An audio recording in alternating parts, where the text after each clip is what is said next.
Number 1. Worrying about food.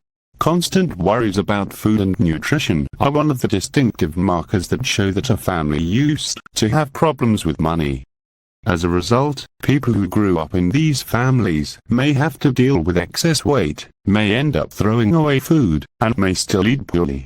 I still get anxious when guests come over and eat my food.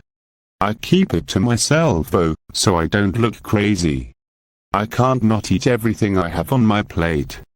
And if there are a lot of leftovers, I'll end up eating the same thing for lunch for the next 4 days until it either goes bad or is gone. We never had much food growing up, and now I find it impossible to waste food. Saving delicious parts of food for later. Even if they're on the same plate, the least delicious ingredients are eaten first, and the tastiest ones are saved to prolong the pleasure. An empty plate with only beef goulash on it, for example, is common. I don't even notice how it happens. Number 2. Not buying anything extra. People who grew up in poor families often experience a lot of stress when making any purchases that aren't directly related to survival. Often, these are the people who use the delayed shopping rule, according to which you need to wait a few days before purchasing any important item. The store where I worked sold a set, a TV and a game console. The price was more than reasonable, I had no debt, and there was enough money in my bank account. In addition, my girlfriend and I were going to move in together, but we did not have a TV. In general, it was a relevant purchase. I almost vomited when it was time to pay. A friend had to convince me it was a good deal, but I felt physically ill for several hours. Number 3. Working for a penny. The irrational fear of losing one's job is typical for people who understood from childhood that you simply can't survive without a stable income, no matter how small it is. Max works for a large company as a freight forwarder. His official annual salary is $12,000 and the rest of the money is just given straight to him, meaning he is mostly paid under the table. Once, he got sick. He received practically no sick leave. He ended up having to take a payday loan, so he got himself into more debt. He recovered and continued to work. And now, he says that what happened is fine, because he works for a large company and the $40K he actually makes isn't being given to someone else. And he does this with no safety net or guarantee that he will have this job in the future. Number 4. Holding on to things that are yours. Some habits that indicate a poor childhood can be easily spotted by rich people and sales professionals. The way you move, talk, gesture, eat, and even hold a cup of coffee can tell a lot about your life. Once my 3 friends and I rented a house. Our hostess was a fairly well-known actress in the country, and one evening, an interview with her was shown on TV. We made some cocoa, sat on the sofa, and started watching. At some point, they were talking about the little things that are important for getting settled into a role. Then the actress asked the interviewer for coffee and then said, "You clearly grew up in a wealthy family, because you keep the cup with the drink away from you.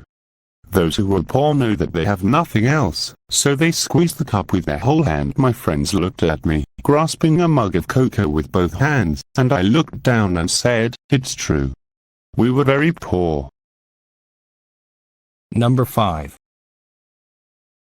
Hoping for a miracle. People who have never had a problem with money treat gambling and lotteries as run-of-the-mill entertainment.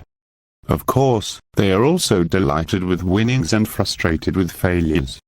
But only those who are in real need understand the difference between passion and hope for a miracle. I used to be homeless, and now, I have my own home and my salary is more than double the average salary. But despite the fact that I have a degree in economics and I know that it's completely irrational, I still play the lottery. Number 6. Doing everything yourself. You can identify a person who grew up in poverty by how many different things they can do on their own. Changing locks, fixing leaky taps, laying tile, doing repairs, giving themselves a haircut in front of a mirror. And even if things aren't bad in their current life, this habit doesn't go anywhere. I moved in with my wife. Once, I asked her where the needle and thread was. She replied to me, "Why are you asking me? I need to fix my socks." Her, "Throw them away and don't embarrass yourself." She grew up in a wealthy family. I don't even know how to tell her that shoes can also be repaired. When I was a child, we were very poor, so my parents didn't have the money to take me to the hairdresser to get a trim. This task was performed by my dad. At school, I was terribly shy about it. And now, I understand how stupid I was, because not all daughters can boast that their father is good at using a sewing machine, knows how to sew shoes, cut, dye, build, change the plumbing, cook. I am proud of him. Number 7. Not throwing anything away. People who know the value of money rarely throw things away and try to prolong their life in every possible way. If their clothes are no longer suitable to wear out of the house, they can be turned into home clothes. And then you can wear them at your country house. Then you can cut them to make dust rags. And the dust rags can be used and washed until they turn into threads. I fix things instead of throwing them away. Right now, I can't swipe to the left on my phone, and sometimes, it turns off for no reason, but I can still use it to make a call, can't I? I dilute the rest of the shampoo and shower gel with water until nothing but water remains in the bottle. I just can't bring myself to throw away the shampoo when there is something at the bottom. Number 8. Wasting time instead of money. One of the most distinctive features of poverty is to think that money is more valuable than time. As a result, people freeze at a bus stop instead of calling a taxi, spend hours looking for cheap products, promotions, and discounts, and spend whole weekends in the kitchen trying to save money. When I was buying furniture for my apartment, I suffered because of a $20 difference. It looked like this: I like this chair more, but it's a whole $20 more expensive. I spent weeks trying to choose between a $430 chair and a $450 chair. Number 9. Panicking at the checkout. The life of a person who grew up in poverty is full of anxiety and fear. One of the most common causes of stress is paying for purchases at the supermarket. Even if there is complete confidence that there is more than enough money in their bank account, not everyone succeeds in getting rid of the irrational fear that the transaction may be declined. Even though I know for sure that I have enough money, I still hold my breath until I see on the terminal that the transaction has been approved. Number 10. Paying in installments.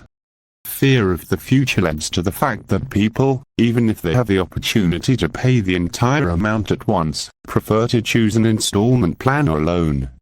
And even if they end up spending more money, the amount divided into several parts looks less frightening to them than the full price of the product or service.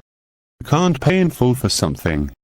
Let's say my car insurance costs $1,200 a year and I chose the installment plan option. It will end up costing me an extra $180 in the end, although I could easily afford it to pay the $1,200 right away. Number 11. Not going to the doctor. As is the case with time, people who live in poverty feel that their health is a less valuable resource than money. They often have dental problems, because they are psychologically unable to spend so much money on a dentist, and the horror of going to a free dentist has haunted them since childhood. Last year when I first started a new job, I got sick, but I kept working because I was never in a situation where I could skip work and not worry about getting fired or paying bills. And everyone said, "Why are you here? Go to the doctor and go home." I realized that I really could do it, and I started to cry. I have never felt richer in my life. Number 12. Feeling fear. Expecting a hidden agenda in any situation, always staying alert, and not trusting anyone are habits that are formed by a poor past. This also includes the absolute inability to accept gifts, especially expensive ones. I'm afraid of unexpected knocks at the door, calls from unknown numbers, and never opening my mailbox in front of others. It has also been not long since I got out of debt, and this is not enough time to get rid of my fear. I hate receiving gifts because, as a child, I didn't have the opportunity to give something of equal value in return, and I felt terrible because of this. My sisters and I still haven't grown out of it, so we pretend birthdays and the new year just don't exist.